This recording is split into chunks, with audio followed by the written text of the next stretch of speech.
Mark Mitchell. Thank you, Mr. Chair. Mr. Chair, I just wanted to open my speech tonight just by going back to what the chair of our committee, very good chair of our committee, the Honourable Ruth Dyson, and some comments that she made and directed towards Mr. Seymour in his role as a parliamentary Under-Secretary. And she challenged him in terms of when he had actually begun releasing documents under the OIA.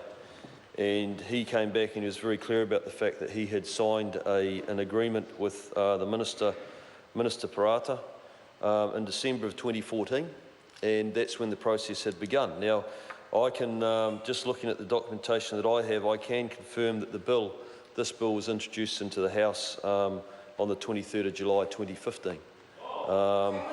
And it was referred to the committee on the 14th of October.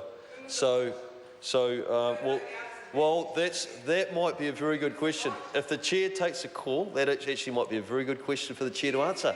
So the chair of the committee, the chair of the committee. I've been waiting all night for the chair to take a call. I was assured that she will.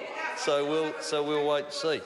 So I think that this just supports and highlights the comments that were made by David Seymour, that actually he'd already initiated this process under the OIA before the bill was even introduced into the House.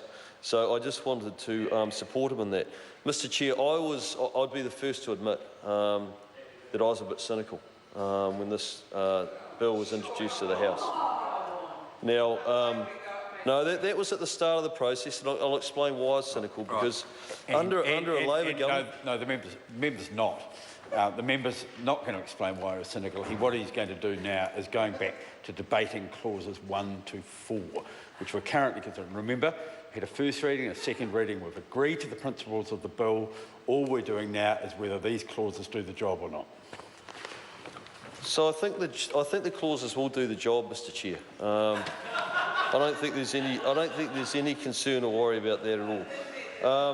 But I was just very interested that during the course, our Parliament has actually had Under-Secretaries before, under both governments, and actually the clauses that exist then, Mr. Chair, seem to work very well. So I think that we had the Honourable Dover Samuels, who was a parliamentary Under-Secretary.